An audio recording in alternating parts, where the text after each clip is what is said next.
moment-là, du coup, les conséquences ont été catastrophiques. Notre vie s'est mise en pause.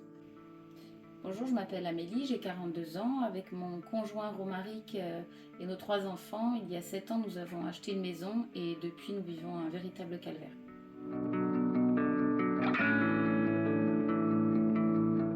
Bienvenue chez nous.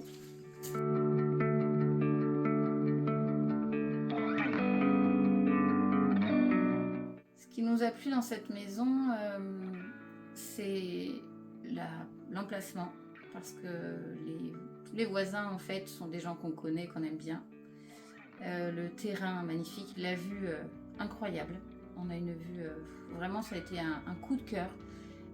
Suffisamment de chambres pour qu'on puisse être tous les 5, voire 6, puisqu'on avait un projet de faire un enfant en commun, un projet qui a été annulé du coup. Il y avait tout ce qu'il fallait, elle nous plaisait à tous les 5, on est vraiment tombés amoureux de cette maison. 1 jour ou 3 semaines avant la signature finale, avec mon conjoint, on s'est dit qu'on allait revisiter une dernière fois la maison. Et on s'est aperçu, donc c'était octobre, il faisait vraiment froid dehors. Et dans la maison, il faisait extrêmement chaud. Et j'ai demandé à l'ancien propriétaire pourquoi il faisait si chaud. Il m'a répondu que c'était quelqu'un de très très frileux et qu'il adorait avoir très chaud dans sa maison. Et vu que la maison était très bien isolée, ça gardait la chaleur, mais que nous, on pouvait après faire comme on voulait au niveau température. Nous avons emménagé dans cette maison en novembre 2017. On a commencé à avoir des problèmes pour chauffer, le chauffage ne marchait pas. On a appelé l'ancien propriétaire qui très gentiment, et on le trouvait très gentil, est venu nous aider en disant oui c'est normal, il y a des petites choses mais vous inquiétez pas, il allait lui-même réparer, on ne sait pas trop ce qu'il faisait mais on lui faisait confiance. Et en février 2018, on a reçu une facture d'électricité, sachant que pendant plus de 3 semaines il n'y avait pas eu de chauffage. On a reçu une note d'électricité de 1087 €. Donc on s'est dit que forcément il y avait un problème au compteur et que c'était pas une vraie facture. Il y a quelqu'un qui est venu vérifier le compteur, nous persuader à 2000% que le compteur avait une défaillance. Le monsieur nous a dit non, le compteur va très bien, par contre il y a quelque chose qui ne va pas dans la maison, je vais vous aider. Il est resté très longtemps et il a été adorable. Et en fait il s'est aperçu que les pompes à chaleur prenaient beaucoup trop d'électricité, c'était pas du tout normal, le compteur s'emballait. Et donc on a dû couper les pompes à chaleur et partir, on avait une cuve à fioul, donc on est parti sur la cuve à fioul et on l'a remplie. Au bout de 15 jours, il n'y avait plus de fioul. Donc on a dit bon, il y a quelque chose d'autre qui ne va pas. Et là, on a fait venir un artisan qui est venu voir. Et de suite, il a vérifié, il nous a demandé le DPE. On a dit que la maison était très bien isolée. Elle était classée en énergie C, donc très bien. Et il a regardé, il a ouvert une prise, il a regardé à l'intérieur et il nous a dit mais cette maison ne peut pas être en selle, elle n'est pas du tout isolée. Vous avez 3 cm d'isolant dans les murs, c'est pas possible. Donc on est un peu tombé des nues, on lui a dit mais non, c'est pas possible, on vient de l'acheter, tout est aux normes, tous les papiers sont bons. Et par la suite, on a appelé la protection non juridique qui nous a envoyé un expert qui nous a confirmé que la maison n'était pas du tout isolée.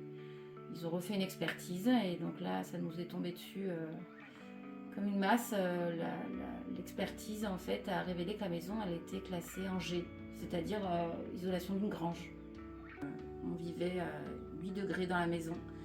On vivait tous dans une seule pièce. On était dans 15 mètres carrés avec les 3 enfants. On arrivait à la chauffer à peu près à 12 degrés cette chambre, 10-12 degrés avec du chauffage. Tout le monde était malade sans arrêt, donc les enfants avaient raté l'école à beaucoup trop de moments. Dès qu'il pleuvait dehors, on était inondés parce qu'il y avait des fissures et des gaines qui arrivaient dans les murs sans qu'on sache pourquoi. Et on n'avait pas le droit de faire de travaux, donc toutes les 1 heure, 1 heure et demie en pleine nuit, il fallait qu'on se lève pour vider les seaux dès qu'il pleuvait. Dès qu'on allait manger chez des amis et qu'il commençait à pleuvoir, on rentrait, on arrêtait la soirée. Une fois, mon conjoint et ses enfants étaient dans la maison et le plafond d'une des chambres s'est écroulé. Heureusement, personne n'était dedans, personne n'était en dessous. De l'eau sortait des prises. Il y avait des faux contacts au niveau des lumières en permanence. Elles se coupaient, elles se rallumaient, elles se coupaient. On avait peur sans arrêt pour nous, pour nos enfants, surtout pour nos enfants d'ailleurs. Donc, à l'heure actuelle, nous en sommes arrivés à un point où nous ne savons plus quoi faire. Le procès est terminé. L'ancien propriétaire a été condamné, il nous doit 230 000 €, le montant pour refaire les travaux dans notre maison. Nous avons encore 18 ans à payer le prêt, donc nous ne pouvons pas faire un prêt pour faire des travaux. Les huissiers se sont mis en place pour lui faire vendre sa maison. Donc ils nous ont dit qu'on allait récupérer Peut-être si elle est vendue entre 60 000 et 70 000 euros, mais on ne compte pas dessus parce que pour l'instant ils ne nous donnent rien. Et de toute façon, on n'aura jamais la somme nécessaire pour faire les travaux. Nous n'avons aucune solution et nous ne voyons plus du tout notre avenir. On ne sait pas ce qui va nous arriver et tous nos rêves se sont écroulés. Nous sommes très bien entourés, on a des amis en or, ils ont fait tout ce qu'ils pouvaient. Maintenant, au vu de notre désespoir, une de nos amies nous a créé une cagnotte en ligne.